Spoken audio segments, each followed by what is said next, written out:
ఆశీస్సులతో ఎంపీ అరవింద్ పట్టుదలతో దశాబ్దాల పసుపు రైతుల కల నెరవేరింది. రైతులకు ఇచ్చిన మాట ప్రకారం పసుపు బోర్డును తీసుకురావడమే కాకుండా బోర్డు కేంద్ర కార్యాలయాన్ని నిజామాబాద్లోనే ఏర్పాటు చేయించడం ఎంపీ అరవింద్ ధర్మపురి సాధించిన ఘన విజయమని చెప్పుకోవచ్చు. గతంలో బీజేపీ అగ్రనేతలు పసుపు బోర్డు ఏర్పాటుపై హామీలు ఇచ్చారు. ఎక్కువ విస్తీర్ణంలో పసుపును పండించే తమ రాష్ట్రంలో పసుపు బోర్డు కేంద్ర కార్యాలయాన్ని పెట్టాలని మహారాష్ట్ర ప్రభుత్వం, అక్కడి బీజేపీ నాయకులు తీవ్రస్థాయిలో కేంద్ర ప్రభుత్వం మీద తీవ్ర ఒత్తిడి తెచ్చారు. అయినా నిజామాబాద్లోనే బోర్డు కేంద్ర కార్యాలయం పెట్టేలా ప్రధాని నరేంద్ర మోదీని ఒప్పించడం ఎంపీ అరవింద్ వ్యవహార దక్షతకు నిదర్శనం.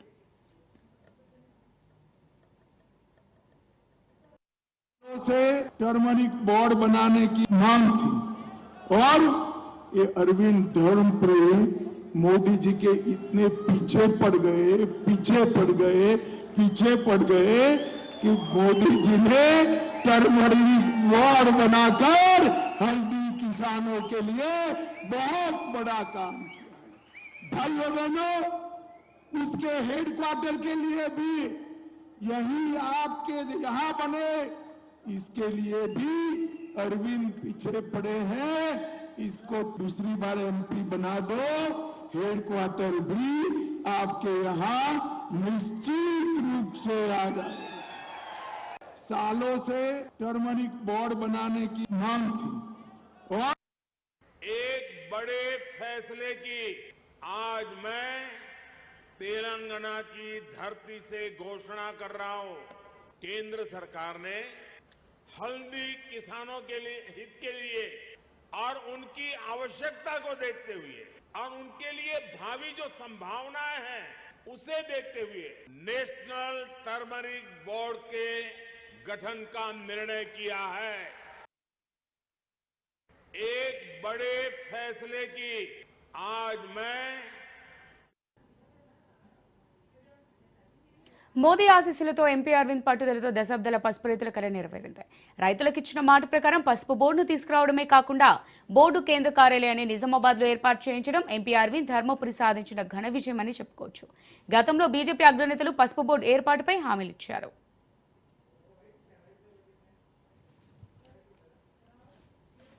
ఎక్కువ విస్తీర్ణంలో పసుపును పండించే తమ రాష్ట్రంలోనే పసుపు బోర్డు కేంద్ర కార్యాలయాన్ని పెట్టాలని మహారాష్ట్ర ప్రభుత్వం, అక్కడి బీజేపీ నాయకులు తీవ్రస్థాయిలో కేంద్ర ప్రభుత్వం మీద తీవ్ర ఒత్తిడి తెచ్చారు. అయినా నిజామాబాద్లోనే బోర్డు కేంద్ర కార్యాలయం పెట్టేలా ప్రధాని నరేంద్ర మోదీని ఒప్పించడం ఎంపీ అరవింద్ వ్యవహార దక్షతకు నిదర్శనం.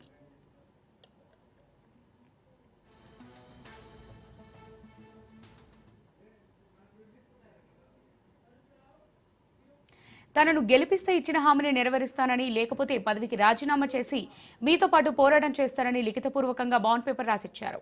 పదవీకాలం ముగియక ముందే ఆ హామీని నెరవేర్చి అరుదైన నాయకుడిగా నిజామాబాద్ ఎంపీ ధర్మపురి అరవింద్ చరిత్ర సృష్టించారు.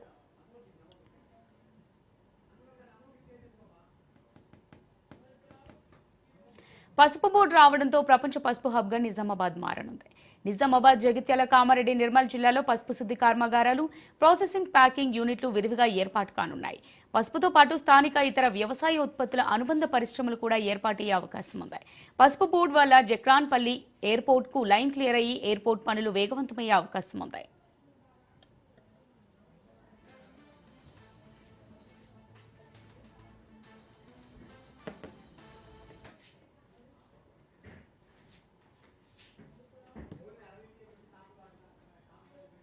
పసుపు బోర్డుతో రవాణా సౌకర్యాలు, ప్రత్యేక గూడ్స్ రైలు వేగంగా పెరగనున్నాయి.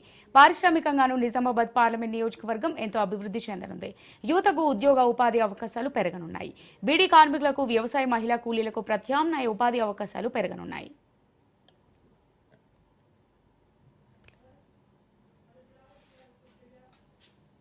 ఇచ్చిన మాటను నిలబెట్టుకునేవారు అరుదుగా ఉంటారు. అలాంటి అరుదైన నాయకుడే ఎంపీ అరవింద్ అని అభినందిస్తున్నారు రైతన్నారు.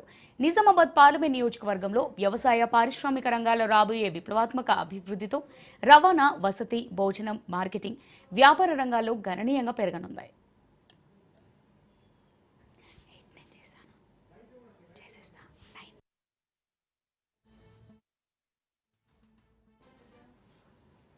ఎంపీ అరవింద్ ఇచ్చిన మాట ప్రకారం పసుపు బోర్డును తేవడమే కాకుండా బోర్డు హెడ్ ఆఫీసును తెలంగాణలోనే అందులోనూ నిజామాబాద్లోనే ఏర్పాటు చేయించడంతో బీజేపీ పట్ల ప్రజల్లో సానుకూలత పెరిగిపోయింది. ఎంపీ అరవింద్ పసుపు బోర్డును తీసుకురావడంతో తెలంగాణ రాష్ట్ర ప్రభుత్వంపై స్థానిక రాష్ట్ర కాంగ్రెస్ నాయకులపై ఇప్పుడు మూతపడ్డ చక్కెర ఫ్యాక్టరీలను తిరిగి తెరపించాల్సిన ఒత్తిడి పెరుగుతుంది. రాష్ట్రంలో ప్రభుత్వంలో లేకపోయినా పసుపు బోర్డును రాష్ట్రానికి తీసుకురావడంతో ఎంపీ అరవింద్ ఇమేజ్ రాష్ట్ర వ్యాప్తంగా ప్రజల్లోనూ బీజేపీ క్యాడర్లోనూ పెరిగిపోయింది.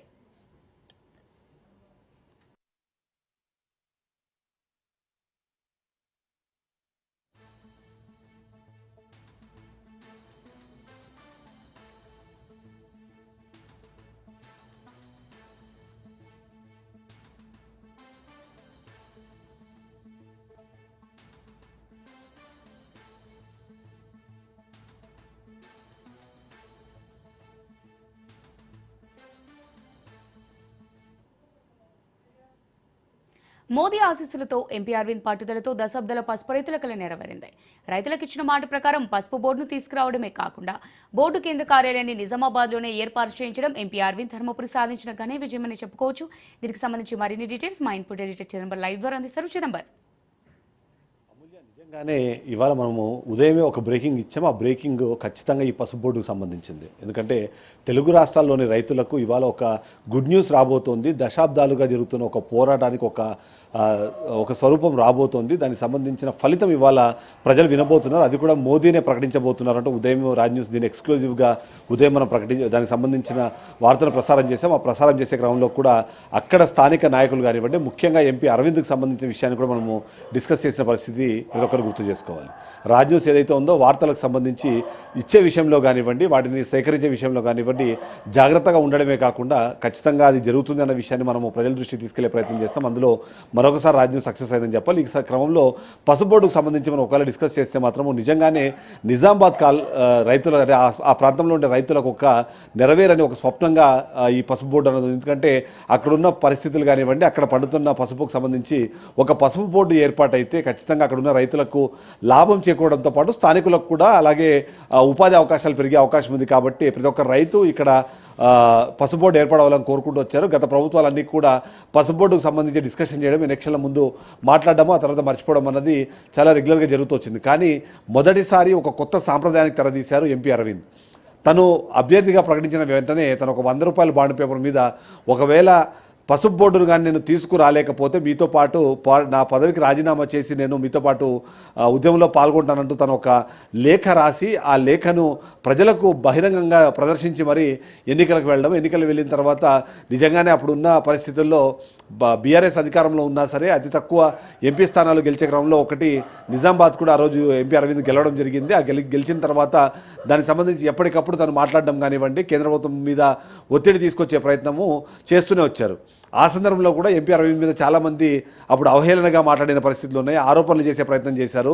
కేవలం ఇది బూటకపు ఒక యాక్టివిటీగా ఏదైతే ప్రామిసరీ నోట్ రాసి ఇచ్చారో దాన్ని కేవలం ఒక బూటకపు యాక్టివిటీగా చెప్పే ప్రయత్నం చేశారు. కానీ 18 నుంచి తను పోరాడిన తర్వాత 2023కి ఎలక్షన్లకు రావడానికన్నా ముందే తను ఏదైతే ఉన్నారో స్పైసెస్ బోర్డుకు సంబంధించిన ఒక ప్రకటన తీసుకొచ్చారు. స్పైసెస్ బోర్డులో పసుపు కూడా అందులో ఒక భాగంగా ఉండేలాగా ఒక బోర్డును తీసుకొచ్చి దానికి సంబంధించి నిజామాబాద్లో ఆ బోర్డును ఏర్పాటు చేసేందుకు ఒక కృషి చేశారు.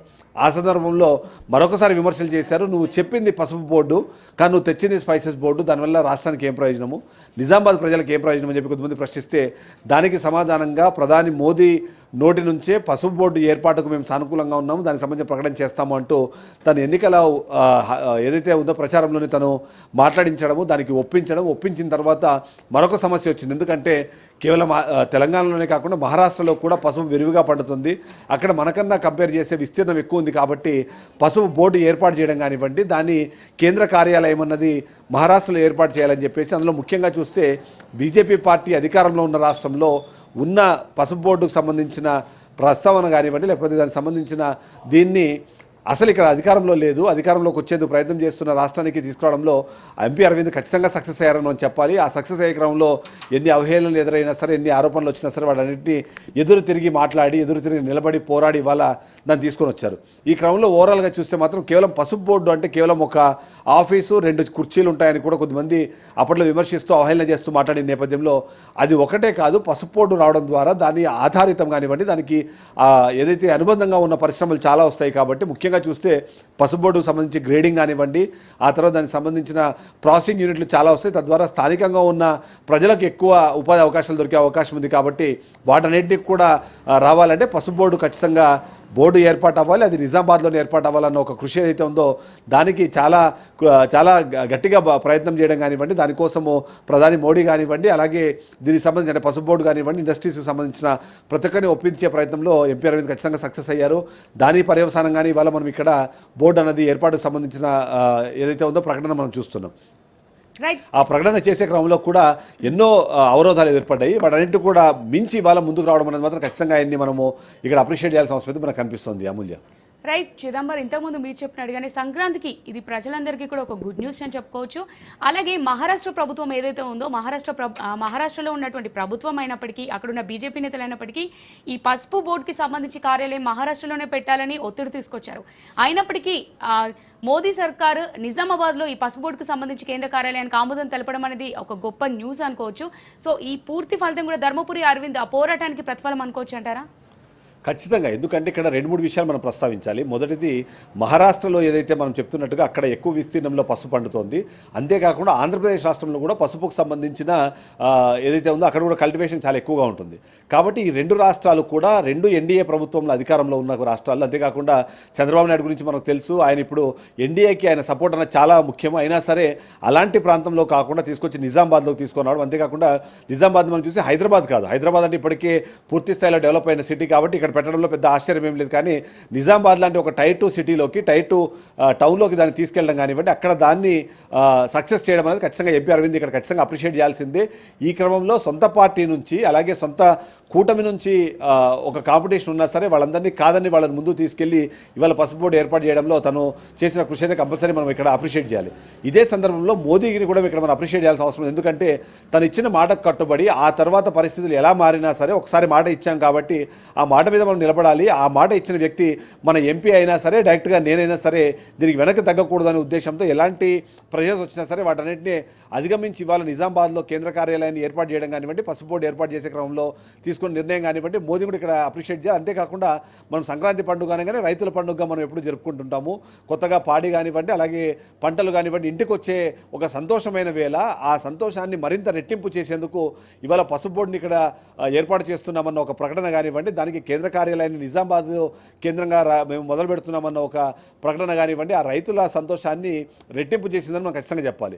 అదే సందర్భంలో స్థానికంగా ఉన్న యువత కానివ్వండి, ఎవరైతే చిన్న సన్నకారుకు సంబంధించిన ఎవరైతే ఉన్నారో వాళ్ళందరూ కూడా దీన్ని ఆహ్వానిస్తున్నారు, ఆనందిస్తున్నారు. ఇలాంటి ఒక అవకాశాన్ని ఇచ్చినందుకు ఓవైపు బీజేపీ పార్టీకి థ్యాంక్స్ చెప్తూనే అదే సందర్భంలో దీన్ని కృషి చేసిన ఆ ఎంపీ అరవింద్ కూడా కృతజ్ఞతలు తెలుపుతున్నారు. ఓవరాల్గా చూస్తే మాత్రం బీజేపీ పార్టీలో ఉన్న అంత పెద్ద కాంపిటీషన్ని తట్టుకొని అంత పెద్ద రాష్ట్రానికి కాకుండా తెలంగాణకు తీసుకొని రావడము, హైదరాబాద్ లాంటి నగరానికి కాకుండా నిజామాబాద్లో ఆ ఏర్పాటు చేసేందుకు చేసే కృషి మాత్రం ఖచ్చితంగా మనం అప్రిషియేట్ చేయాల్సిందే. దీనికోసం ఆయన చేసిన కృషి కానివ్వండి, దాదాపుగా 5 ఏళ్ల పాటు ఆయన చేసిన ఆ పోరాట ఫలితంగానే ఇవాళ దక్కిందని అయితే మనం చెప్పాలి. అమూల్య. రైట్ చిదంబరం, ఇప్పుడు మనం చూసినట్టయితే పసుపు బోర్డు ఏర్పాటుతో పసుపుతో పాటు ఇతర ఉత్పత్తుల అనుబంధ పరిశ్రమలు కూడా ఏర్పాటయ్యే అవకాశం కూడా కనిపిస్తుంది. అలాగే జక్రాన్పల్లి ఎయిర్పోర్ట్ అంశం ఏదైతే ఉందో దానికి లైన్ క్లియర్ అయ్యే అవకాశం, అంటే లైన్ క్లియర్ అవుతుంది అనుకోవచ్చు అంటారా? ఖచ్చితంగా. ఎందుకంటే ఒకసారి పసుపు బోర్డు ఏర్పడవడం కానివ్వండి, పసుపుకు సంబంధించిన ప్రాసెసింగ్ యూనిట్స్ దానికి సంబంధించిన వచ్చినప్పుడు ఖచ్చితంగా పసుపు అన్నది మనకి దేశవ్యాప్తంగా వెళ్లాల్సి ఉంటుంది. అంతేకాకుండా అది కొన్ని కమోడిటీస్లో మనం చూస్తే వాటిని ఇంటర్నేషనల్గా ఎక్స్పోర్ట్ చేసే అవకాశం కూడా ఉన్నప్పుడు ఖచ్చితంగా ఇక్కడ 2-3 ఒకటి రోడ్డు కనెక్టివిటీ ఏదైతే ఉందో నియరెస్ట్ ఎయిర్పోర్ట్ కానివ్వండి, నియరెస్ట్ రైల్వే స్టేషన్ కానివ్వండి, ఆ రోడ్డు కనెక్టివిటీ అనేది పెరుగుతుంది. అంతేకాకుండా ఈ రోడ్డు కనెక్టివిటీ పెరగడంతో పాటు వీటిని తరలించేందుకు గూడ్స్ రైలుకు సంబంధించిన ఏదైతే ఉందో దాని రెగ్యులర్గా వెళ్తూ ఉంటాయి కాబట్టి ఖచ్చితంగా దాని షెడ్యూల్ అన్నది పెరుగుతుంది. దానికి సంబంధించిన ఫ్రీక్వెన్సీ కూడా పెరిగే అవకాశం ఉంది. ఇవి కాకుండా ఇంటర్నేషనల్గా మనకి వాటిని తీసుకెళ్లే క్రమం కానివ్వండి, లేకపోతే వాటిని అక్కడి నుంచి ఎక్స్పోర్ట్ చేసే క్రమంలో కూడా ఇంటర్నేషనల్కి సంబంధించిన వాటికి ఎయిర్పోర్ట్కి సంబంధించిన ఫెసిలిటీస్, అందులో ముఖ్యంగా చూస్తే కార్గోకి సంబంధించిన ఏవైతే ఫెసిలిటీస్ ఉన్నాయో అవి పెరుగుతాయి. కాబట్టి తద్వారా లోకల్గా కూడా మరికొన్ని ఏవైతే ఉన్నాయో మనకు సంబంధించి ఉద్యోగ అవకాశాలు పెరిగే అవకాశం ఉంది. ఎందుకంటే మొదటిది ఇక్కడ సంబంధించిన ప్యాకింగ్ కానివ్వండి, ప్రాసెసింగ్ కానివ్వండి, మార్కెటింగ్ కానివ్వండి, ఈ ఉద్యోగాలతో పాటు ఇక్కడ నుంచి తీసుకెళ్లేందుకు అవసరమైన ఏవైతే లారీలు కానివ్వండి లేకపోతే కంటైనర్లు కానివ్వండి వాటి నుంచి ఇక్కడ నుంచి తీసుకెళ్లేందుకు అవసరమైన ఈ రోడ్ ట్రాన్స్పోర్ట్ సంబంధించిన వెహికల్స్ అన్నిటికీ కూడా ఆపర్చునిటీస్ పెరుగుతాయి. వీటికి తోడు ఏదైతే మనం అంటున్నామో ఎయిర్పోర్ట్ ఏర్పాటైంది అంటే మాత్రం ఖచ్చితంగా ఎయిర్పోర్ట్లో లోకల్గా ఎయిర్పోర్ట్ అథారిటీకి సంబంధించిన ఉద్యోగ అవకాశాలు పెరుగుతాయి. వాటితో పాటు సెంట్రల్ నుంచి వచ్చే కొద్దిమంది ఎవరైతే ఉన్నారో ఎంప్లాయీస్ కానివ్వండి వాళ్ళందరూ రావడం వల్ల ఇక్కడ లోకల్గా రియల్ ఎస్టేట్కి కూడా ఖచ్చితంగా అది హెల్ప్ అయ్యే అవకాశం ఉంది. కాబట్టి అంటే ఒక్క నిర్ణయము నిజామాబాద్ రూపురేఖల్ని పూర్తిగా మార్చే అవకాశం ఉంది. దానికి తగ్గట్టుగా చర్యలు తీసుకోవడం కానివ్వండి దానికి అనుగుణంగా మాత్రం ఒకవేళ ముందుకు అడుగు పడితే మాత్రం నిజామాబాద్ అన్నది మరొక టైర్ 2 సిటీ నుంచి అది ఒక మెయిన్ సిటీగా మారే అవకాశం కూడా కనిపిస్తుంది. ఈ విధంగా చూస్తే మాత్రం ఆయన చేసిన ఒక కృషి అన్నది ఇవాళ అంటే డిఫరెంట్ యాంగిల్స్లో ఇప్పుడు దానికి లాభాన్ని చేకూర్చే అవకాశం అయితే మనకు ఖచ్చితంగా కనిపిస్తుంది. అంతేకాకుండా ఇంటర్నేషనల్ ఎయిర్పోర్ట్ కానివ్వండి లేకపోతే ఇంటర్నేషనల్ కార్గో సర్వీసెస్ సంబంధించిన ఎయిర్పోర్ట్స్ కానివ్వండి అక్కడ ఏర్పడే అవకాశం ఉంది. దాని తగ్గట్టుగానే ఇంతకుముందు కూడా గతంలో మనం ఎన్డీఏ ప్రభుత్వం చూస్తాం. ఎన్డీఏ ప్రభుత్వం అన్నది కేవలం సిటీసే కాకుండా ఇతర ప్రాంతాలకు కూడా విమానయాన రంగాన్ని విస్తరించాలనే ప్రయత్నంలోనూ అందులో భాగంగానే మనం చూస్తున్నాము. ఆంధ్రప్రదేశ్లో కర్నూలు కానివ్వండి తిరుపతి కానివ్వండి ఇలాంటి ప్రాంతాల్లో వాటిని డెవలప్ చేస్తున్నాం. అంతేకాకుండా తెలంగాణలో కూడా వరంగల్ అలాగే నిజామాబాద్ సంబంధించిన ఇలాంటి ప్రాంతాల్లో కూడా ఎయిర్పోర్ట్లు ఏర్పాటు చేయాలని ఆలోచన ఉన్నప్పుడు దానికి అవకాశాలు క్రియేట్ అవుతాయి. అంతేకాకుండా నిజామాబాద్కు ఉన్న ఒక బిగ్గెస్ట్ అడ్వాంటేజ్ ఏంటంటే అక్కడ నుంచి గల్ఫ్ కంట్రీస్కి చాలామంది వెళ్తూ ఉంటారు. కాబట్టి ఇంటర్నేషనల్ ఎయిర్పోర్ట్ ఒకవేళ నిజంగా నిజామాబాద్లో ఎయిర్పోర్ట్ ఏర్పాటైతే మాత్రము హైదరాబాద్ మీద ఉన్న ప్రెషర్ తగ్గడంతో పాటు అక్కడ లోకల్గా ఎక్కువ మంది ప్రయాణించే అవకాశం ఉంది. కాబట్టి దానికి ఇప్పుడు లైన్ క్లియర్ అయిందని ఖచ్చితంగా చెప్పాల్సిందే. దానికి ఖచ్చితంగా అటువైపు అడుగులు పడే అవకాశం మనకి ఎక్కువగా అనిపిస్తుంది. అమూల్య, థాంక్స్ ఫర్ ది అప్డేట్స్ శ్రీరామర్. ఈరోజు సంక్రాంతి శుభ సందర్భంగా రైతులందరికీ నరేంద్ర మోడీ గారు శుభమైన మాట చెప్పి రైతులందరికీ సంతోషపడే విషయం చెప్పారు. ఈరోజు నరేంద్ర మోడీ గారికి రైతుల తరపున నేను శుభాకాంక్షలు తెలియజేస్తున్నాను. అదేవిధంగా ఆ రోజు ఎలక్షన్లో ప్రభుత్వము పసుబోర్డు నిజామాబాద్లో కంపల్సరీ ఏర్పాటు చేస్తామని చెప్పిన మాట ఇచ్చి ఈ రోజు నిలుపుకొని పండుగ శుభ సందర్భంగా రైతులందరికీ సంతోష వ్యక్తం చేస్తున్నారు. అదేవిధంగా ఈరోజు ఎంపీ గారికి మరియు పీయూష్ గోయల్ గారికి మరియు నరేంద్ర మోడీ గారికి అందరికీ రైతుల తరఫున ధన్యవాదాలు తెలియజేస్తున్నాం.